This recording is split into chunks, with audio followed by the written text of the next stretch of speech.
You know, there's a question that I'm sure you know the answer to from your own experience, which has kind of puzzled me about contemporary economists. It has to do with the IMF and your experience as Greek finance minister. From what I can see from the outside, it looked as if the IMF economists were pretty harshly criticizing the austerity policies of the Troika. Of course. But the IMF itself was strongly supporting them. What was going on in there? Well, this is exactly what was happening, and is happening to this very moment. WikiLeaks leaked a wonderful conversation between my old friend Paul Thompson, who made his name by crashing the Greek economy and then, as a result, being promoted to IMF chief in Europe. And his successor, a Romanian lady going by the name of Delia Velculescu. Just read this exchange. Just read it. It came out a few weeks ago. WikiLeaks, go and look at it. It's fantastic because they're telling the truth. And they're telling exactly what you're saying. They are admitting that which they, Paul Thompson and I have had this conversation. First time I met the IMF's chief in Europe was in a hotel in Paris, and I was elected with a mandate to negotiate a debt write-down for the Greek debt against the troika of lenders, against the wishes of the creditors. But at the same time, because I had a mandate to negotiate, not to clash with the creditors, I was prepared to clash if I had to, but my intention was not to clash. My intention was to come to an honorable agreement between us. So because I knew that the German government had a very serious political problem going to the federal parliament in Berlin, to the Bundestag, and admitting that the money they had given to the Greeks was not money to the Greeks, for the Greeks, but money for Deutsche Bank, and therefore they were never really expecting to get it back. So this is why we're going to give the Greeks a debt restructure. That's what Mrs. Merkel should have said to the Bundestag, but of course this is not something she could have said and remained the Chancellor of Germany. So I knew that the Germans had a political problem admitting to what they had done in the sense of having given money to the Greeks, so that effectively the German taxpayer and the Slovak taxpayer, because they spread the risk like good financiers do to the other Europeans, effectively they were bailing out their banks a second time in 12 months. So, of course, I knew that, and I was trying to find a formula that would allow our debt to become more manageable and less toxic for the Greek people, while at the same time achieving a kind of political arrangement with Berlin that would make it palatable for them to say yes to it. So, first meeting with Paul Thompson, I come to him with a proposal for the kind of debt swaps, financial engineering that Wall Street is very good at. Not the kind of thing that one expects from a left-wing Minister of Finance, but I wanted to make things work at that point, not so much to go and clash with them. And you know what he said? Oh, this is too mild. We need to take a large chunk of your debt and write it off immediately. I said, well, that's music to my ear, Paul. How are you going to convince Wolfgang Schäuble to do this? Oh, I said, well, that's a problem, but we'll find a way. So at this level of bilateral discussions, even with the leadership of the IMF, you got the idea that they understood what they had done. They knew that they had done a nasty deed. They were subterfuging what they had done. There was a bailout for banks presented as solidarity to a suffering nation. And they were trying to do something about it. But then, when it came to the final settlement, as creditors, they stuck to one another. They remained loyal to one another. They spread the rumor that our government was putting forward impossible demands, that we didn't want to reform, that we had no proposals. We came to them with financial engineering proposals from Wall Street. They had nothing to suggest except for these signals that they were emitting. But I think the most important discussion I had was with somebody really high up in the IMF. The name will not be mentioned. Higher up than Paul Thompson, you can imagine. After 10 hours of negotiations, when we got into the nitty-gritty, these extremely boring meetings with aides, with advisors, with experts, with committee on pensions and another committee on VAT, in the end, we ended up together, and we had a discussion, confidential discussion, tête-à-tête. And I heard the following words. Yanis, of course you're right. These policies we're trying to impose upon you can't work. I thought, oh no. You know, deep down, I don't know whether you have this. You probably don't. You're Noam Chomsky, you wouldn't. But I'm less experienced in this game of clashing with powers that be at that level. And deep down, I think if I psychoanalyze myself, I really wanted to think that the adults know what they're doing. And that I'm the child that is recalcitrant and kicking and screaming. But deep down, the adults, you know, the people in power at the top of the IMF know what they're doing. And my complaints and protestations, maybe they're not completely accurate. Maybe they know more than I think they do. But when these people turn around to me and say, you're right, it can't work. What we are trying to impose upon your nation can't work. But, Yanis, you must understand, we have invested so much political capital in this program. We can't go back. And your credibility, my credibility, depends on accepting it. I think that answers your question. Well, how do the participants in the Troika deliberations react to the technical papers that are coming out from the IMF economists saying, their own economists, Blanchard, others, saying these policies of austerity under recession are just destructive? It's very simple. They ignore them. What do they say? In the Eurogroup, these were never mentioned. I mentioned them. I quoted chapter and verse from their own statisticians and economists, like Olivier Blanchard and those people.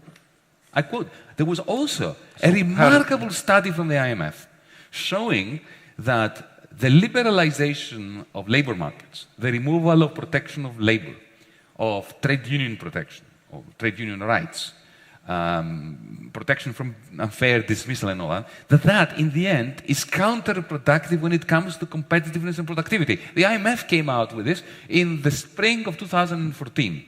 A beautiful report.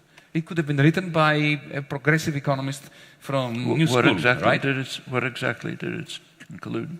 But what did it conclude exactly? It concluded that these labor market reforms that the IMF had been pushing down the throat of countries from Africa to Asia to Europe, they don't work. They do not enhance competitiveness, especially when investment is subdued, which was always my argument. So I quoted that as well in the Euro. I might have been singing the national anthem of Sweden. It was exactly the same thing, because you've got to understand that these meetings are quite brutal. They have already decided what they're going to do. The ministers are treated like vermin by their own minders and by the representatives of the Troika. Something that very few people know is that the Eurogroup is actually led by the Troika, not by the finance ministers, the elected representatives of the nations. So you've got the head of the Eurogroup, who is usually, let's face it, appointed by Dr. Wolfgang Schäuble. Then next to him, there is the real ruler of the European Union, a gentleman called Thomas Wieser. Nobody has heard of him. But he wields the real power.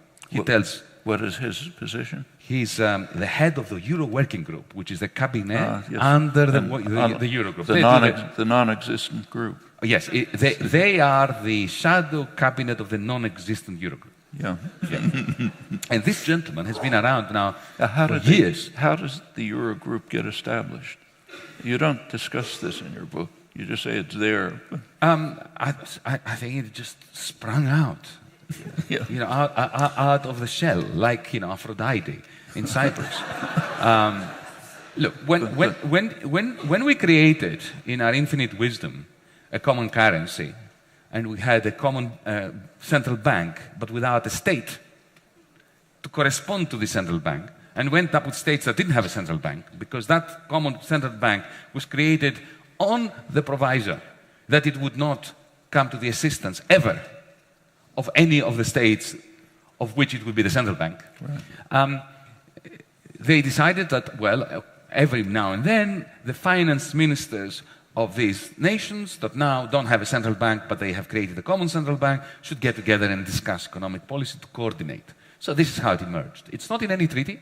And do you know how I found that out? So the Eurogroup consists of the finance ministers? Yes, well, that was the initial idea. The finance ministers, and one of them chairs it. Before Dijsselbloem, who is now the president, it was the head of the largest tax haven in the world, Luxembourg, certain Jean-Claude Juncker. The United States is getting close. Not as badly as Luxembourg. Not as badly as Luxembourg. A couple of states. Yes, it's close, but not as bad. Not at that level. But ever since this Eurozone, which, by the way, the Euro is a carbon copy of the gold standard of the 1920s. It was created in the image of the gold standard of the 1920s. So you know what happened to the gold standard of the 1920s. It gave rise to the roaring 20s, to immense financialization, immense concentration of industrial power, funded by the consolidation of the financial sector, and then Wall Street in 1929. Enormous inequality. Of course, also. Enormous inequality, which is the result of this easy private money minting by the financial sector. And when the chickens came home to roost in 1929, the common currency of that era, the gold exchange standard, collapsed, started fragmenting. Very soon, the Germans hated the French hated the Germans, everybody hated the Greeks, and we descended into the abyss of the 1930s and 1940s. After our generation's 1929, which took place in 2008, guess what happened? The gold standard started fragmenting. It was called the euro in Europe. And very soon after that, the Germans started pointing moralizing fingers at the Greeks. The Greeks remembered the Nazi occupation. Everybody hated the French. And we are now in a state of disintegration where the refugees are the problem. Actually, you should bring up 1953, the London Agreement, which most people don't know about. That's rather critical. Of course. Maybe you want to But say let a me few just words about that. complete the story about the euro. I'll just tell you the story of how I found out that the Eurogroup doesn't exist in law. By the way, one more point. After our country started to go failing... Is it inconsistent with European law or just no, it doesn't exist in law. It's kind of orthogonal, no connection. It's outside the framework of European law. Now, do its decisions impact, how do its decisions impact it makes all the important decisions that determine the future of Europe. And every single one of them. How are those decisions transmitted to the official decision-making bodies, to the Brussels bureaucracy? Oh, yes. What happens is there is the Eurogroup meeting, and then afterwards there is an ECOFIN meeting. The ECOFIN does exist. It's the meeting of all the European Union finance ministers, including the ones that are not using the euro. So George Osborne from Britain is there, the Danish finance minister is there. And what happens, it's a rubber stamping process. So whatever the Europe has decided, ECOFIN says, okay, we agree. And there's never any debate. No debate. Yeah. No debate. But let me tell you, this is quite interesting. How I came to understand that this is a paralegal group. At some point, the Troika inside the Eurogroup, because now it's not just the finance ministers, the IMF, Lagarde is sitting there, Thompson is sitting there, the European Central Bank is sitting there, the Commission is sitting there, they set the scene, and then the vermin, us, the finance ministers, simply nod. And the IMF, happily. The IMF has no reaction to the Eurogroup decisions? Well, it's in the Eurogroup. The IMF is part of the Eurogroup. It's astonishing, isn't it? Yeah. So they're represented in the Eurogroup. Well, let me give you an example. When the ultimatum was presented to me on the 25th of June, on a take-it-or-leave-it basis, and what that meant was that if I said, no, I'm leaving it, our banks would have been closed as they were 5 days later. Yeah. Right? So that's a pretty powerful ultimatum. It's like making me an offer that I can't refuse, even though we refused it. For a while. Until we caved in and then I resigned. But this is interesting. I was presented with this ultimatum. It comprised 3 chapters. One was the fiscal policy that we would have to follow for the next 20 years. Interesting. It's interesting given that our mandate from the Greek people was only for 4 years. This is spelled out in in black and white. Yeah. What the primary surplus could be, what the tax take should be, what measures we should use, what the VAT rate should be in order to get that primary surplus. Chapter 1. Chapter 2. This is specifically for Greece. Only for Greece. Yeah. Has there been something similar for Spain or Yes. Italy? Also? Yeah. Portugal, Yeah. this colonization is at full blast. Not just, it started with Greece, all bad things started with Greece. And then they spread out. Greece is the laboratory of misanthropy. How do they deal with France? But France, of course, is a final destination. Yeah. And the But beauty... is that beginning to give orders to France? Of course. That is. Of course. From the Eurogroup. No, the beauty of those 5-6 months in power, not what power, in office, watching power. in office,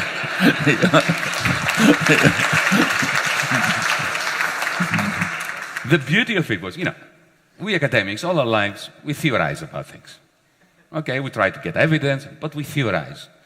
During those 5 months, I didn't have to theorize. And to answer your question about France, at some point I was having a very interesting conversation. I had many interesting conversations with the finance minister of Germany, Dr. Wolfgang Schäuble. At some point, when I showed him this ultimatum, and I said to him, it's a long story, but I'll cut it short. I said to him, would you sign this? Just let's take off our hats as finance ministers for a moment. I've been in politics for 5 months. You've been in politics for 40 years. You keep barking in my ear that I should sign it. Stop telling me what to do. As human beings, you know that my people now are suffering a Great Depression. We have children at school that faint as a result of malnutrition.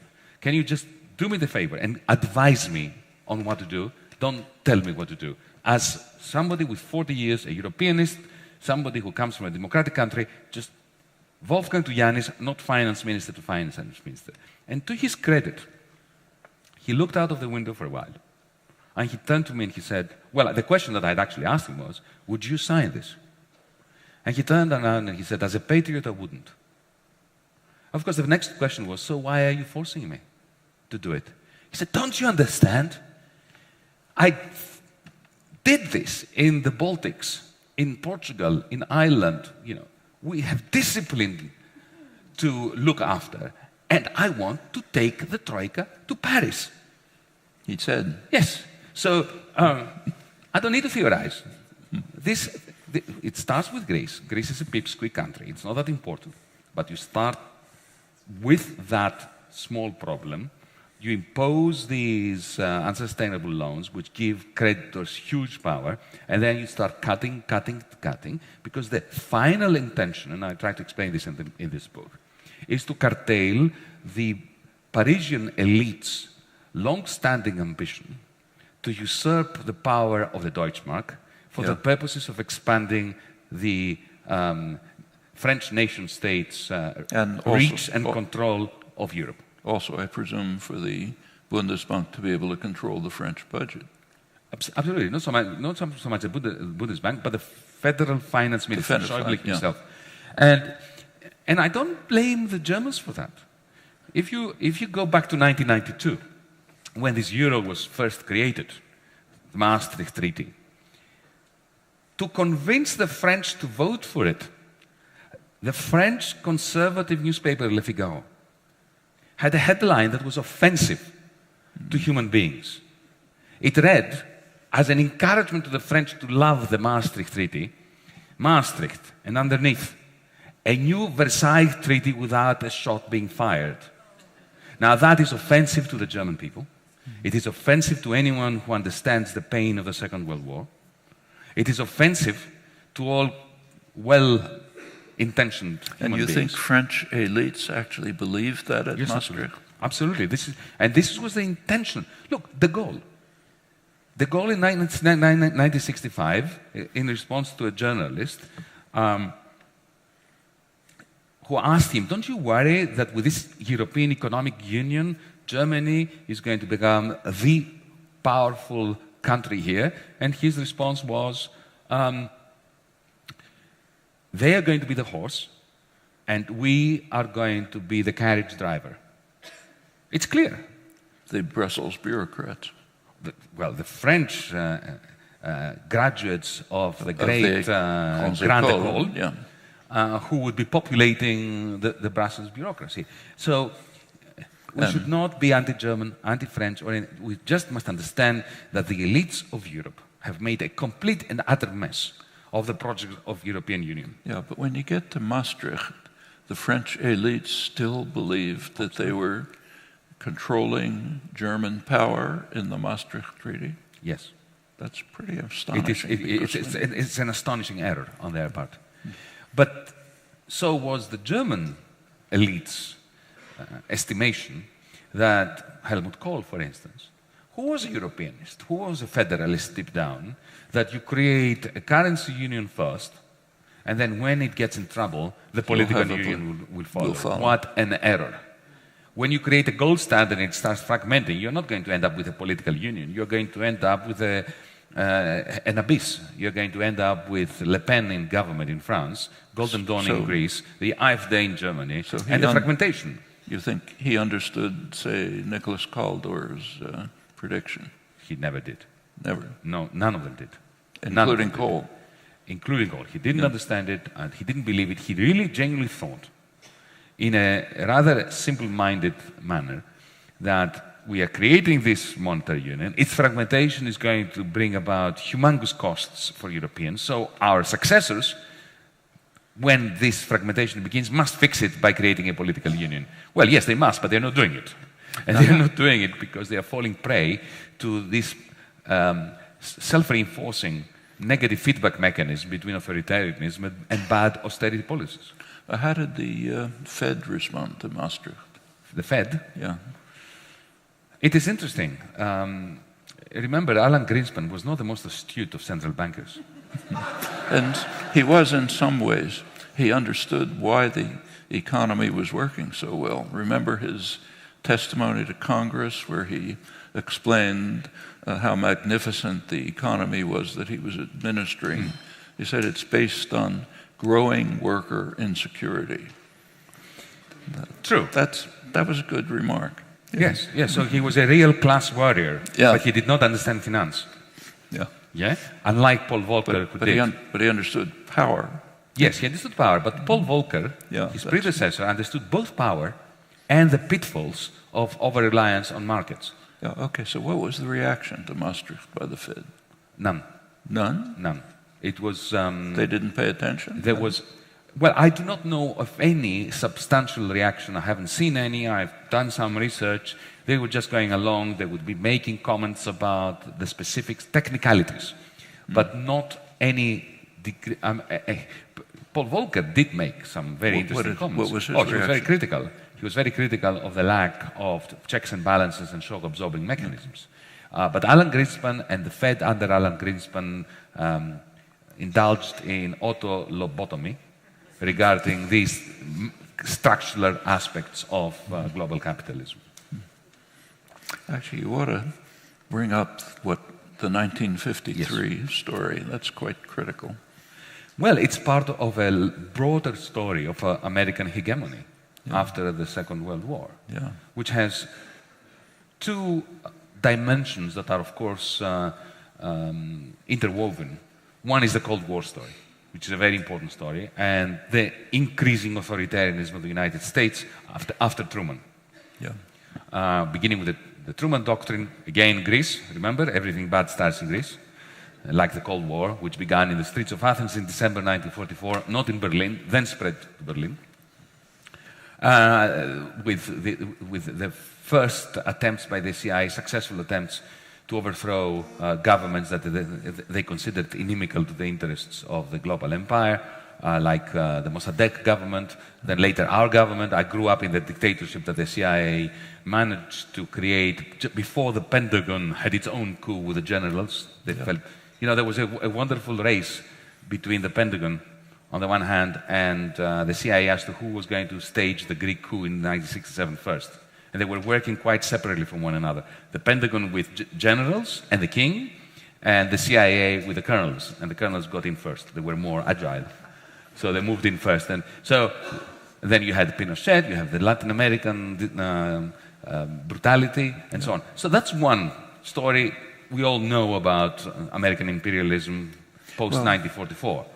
But the second dimension, which is much more interesting and much more benign, because if you look at, it starts with Bretton Woods, an attempt to prevent by the new dealers in power, and by some very good people, to prevent another Great Depression in the States. Yeah. The great fear, of course, was in 1944, they could see that the war would end. They could see that the wonderful factories that were churning out the aircraft carriers, the tanks, the bullets, the jeeps, and so on, even if they were reconfigured to produce white goods and cars and consumer durables, there would not be sufficient demand within America for all those products that these factories could potentially make. So that eventually they would scale down investment at a time when the American GIs, the American soldiers, would be coming back from the front, and that would spear. And they called it the 1949 moment. They feared that in 1949, 20 years after 1929, there would be another crash. Famous dollar gap. Exactly. Yeah. So they sat down and designed a magnificent global plan to prevent this from happening. They also knew there was a Cold War, of course. There was the pressing agenda of making sure that Europe doesn't fall to the communists and Asia doesn't fall to the communists. So the two dimensions were combined, and the global plan, of which the Bretton Woods system was just one part, entailed, just to put it as succinctly as I can, the following characteristics and dimensions.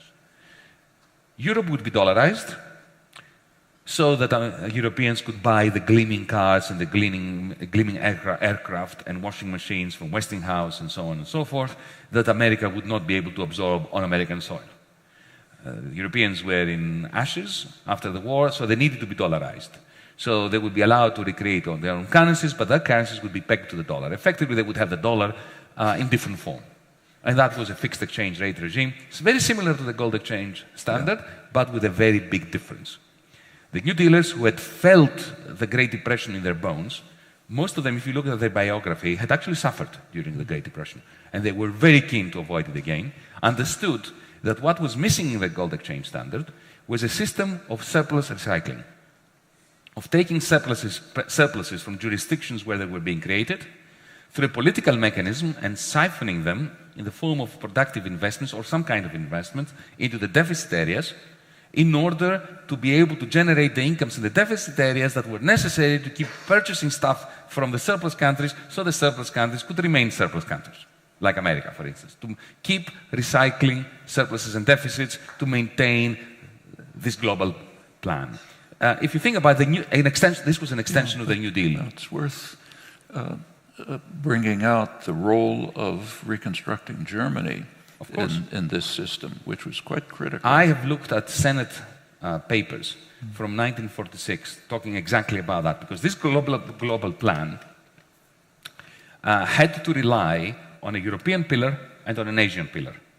And they had to have a strong European currency and a strong Asian currency to act as shock absorbers. There are these amazing documents where they say, okay, American capitalism is going to go through a spasm like capitalism always does. That shows a kind of understanding that today, or the last 20 years, is absent from policymakers.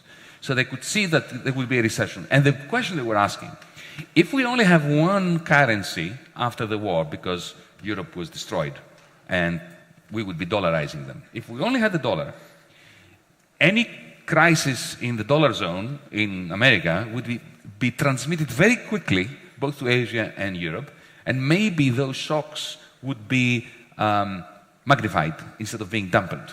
So we need shock absorbers. We need the European currency and the Asian currency that would do the shock absorbing. But in order for those currencies to be sufficiently strong, they would have to have they'd have to be an industry, and they'd also industry, and crucially subordinate to the dollar, not Keynes's proposal. Exactly.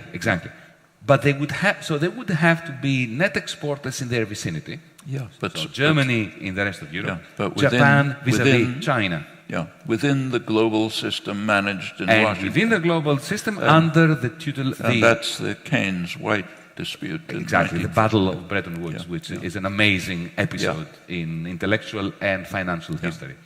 Now, at that point, the problem they had when they were thinking about this in 1946, late 45, early 46, was that they already had agreed with the French to turn Germany into a pastoral land, to deindustrialize Germany. So they had to go back to the French and say, we changed our minds. And they did. And they offered them a bargain. You will agree to the reindustrialization of Germany. You will agree to a write-down of German debt, otherwise the German economy will never be able to recover if it is in the dark cloud of unsustainable debt. And in return, what we're going to give you is the leadership of Europe. This is the de Gaulle idea, that they are the drivers of the carriage and Germany is the horse that powers it. And indeed, this is what happened. If you think of where is the OECD? It's in Paris. What is the OECD? The OECD is a relic of the Marshall Plan.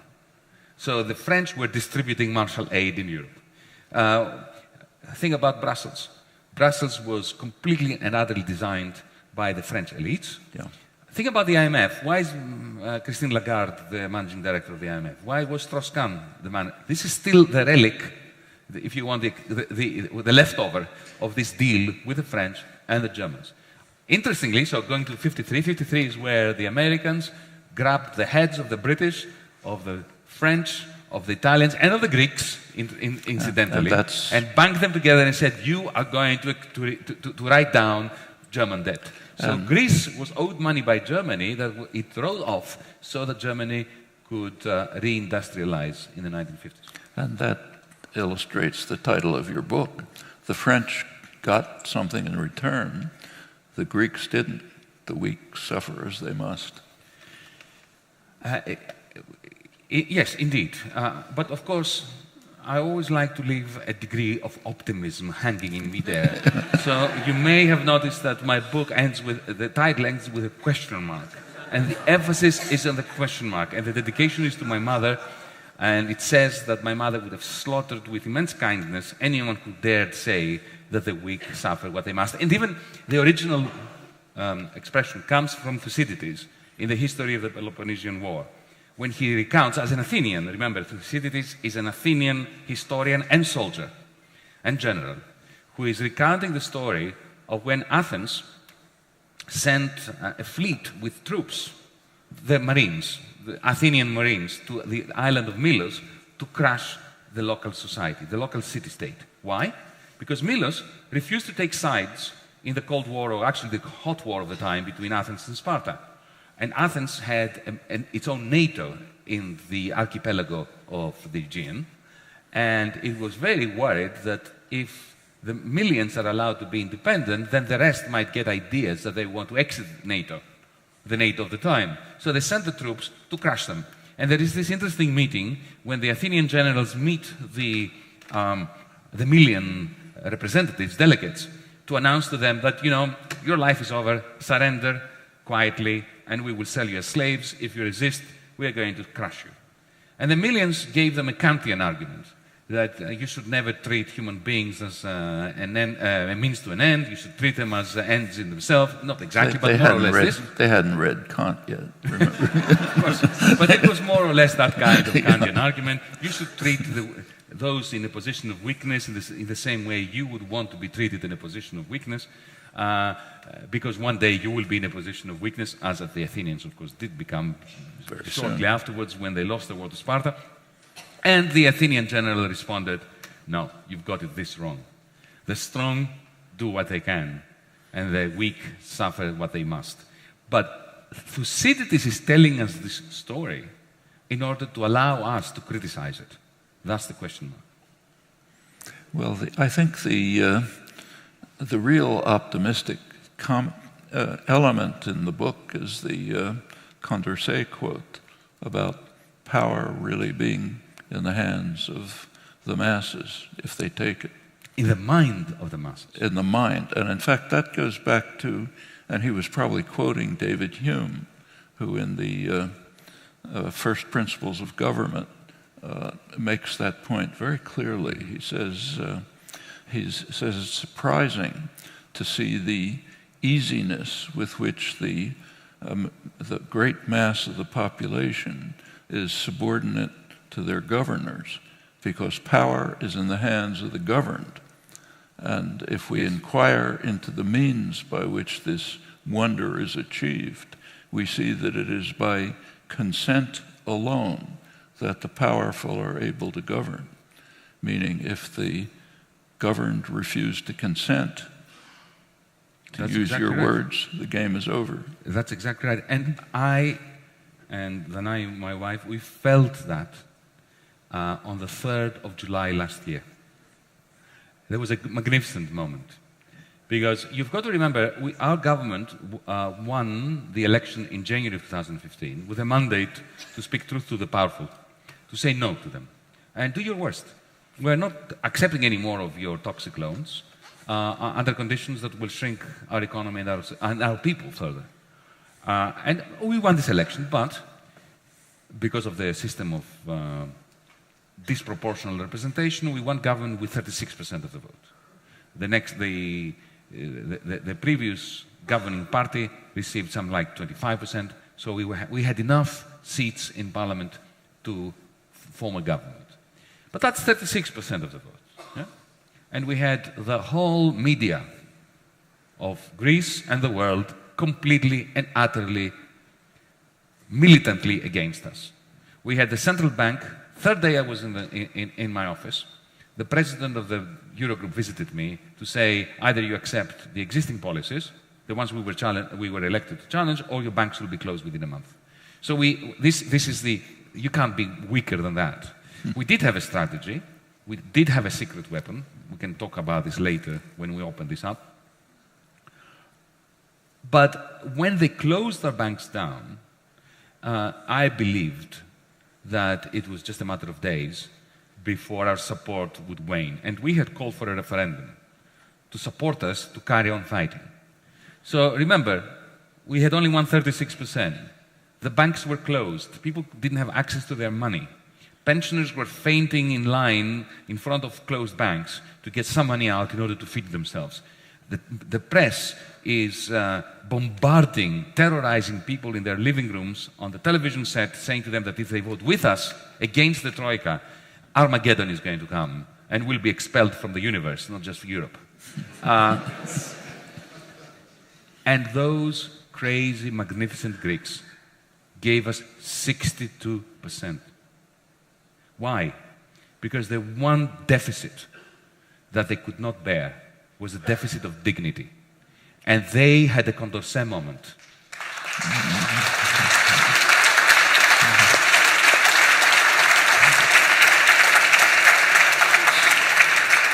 So, what happens to Greece now? Well, unfortunately, that very night of the referendum, our government, my prime minister, surrendered. But now... And that, well, to answer your question, that surrender meant that we have the worst of the possible combination. We have a neoliberal ideology with completely anti-neoliberal policies. They increased the corporate tax rate. Harsher they conditions. Increased the VAT rate. They increased the income tax rate. They reduced pensions. They reduced wages. So they did... Even harsher conditions Even than the ones you harsher refused. conditions. The Greek economy is fading. All business plans are going haywire. In a sense, remember liquidate under President Hoover? Mellon, I think that was the name of the US Treasury Secretary that said that. Yes. This is what's happening. Complete liquidation of Greek business, the Greek state, and the Greek people. And all that is happening in the context of a 19th century gunboat diplomacy, the purpose of which is not so much Greece.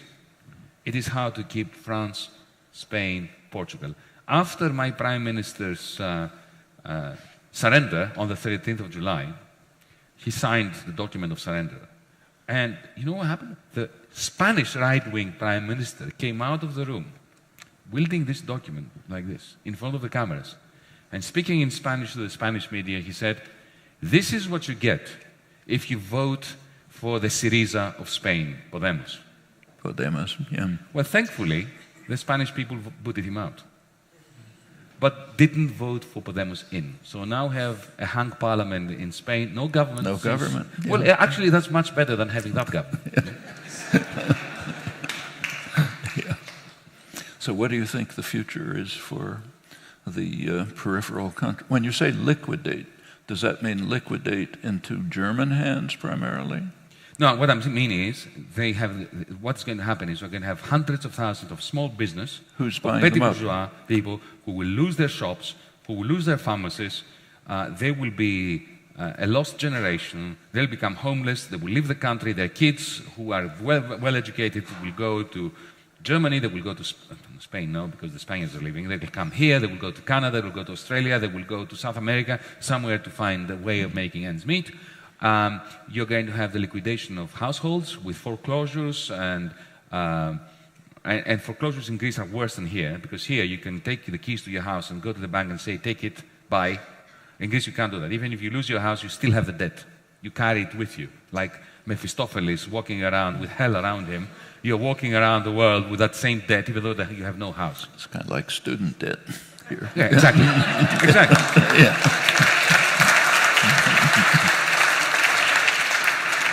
So, in answer to your question, what is now the prospect of progressive politics and of hope in Greece?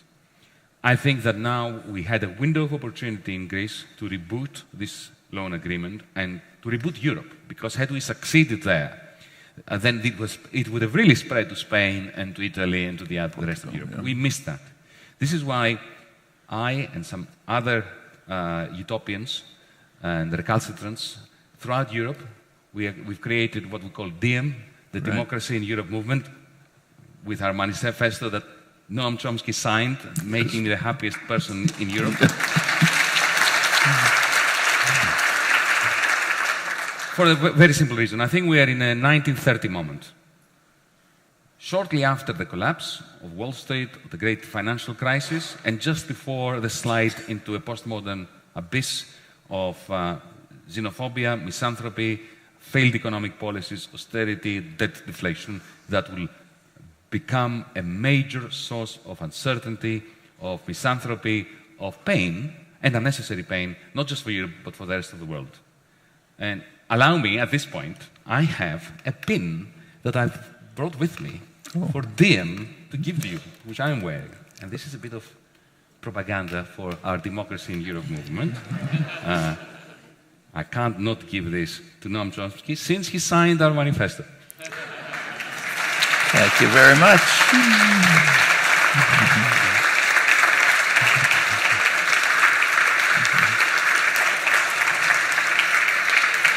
And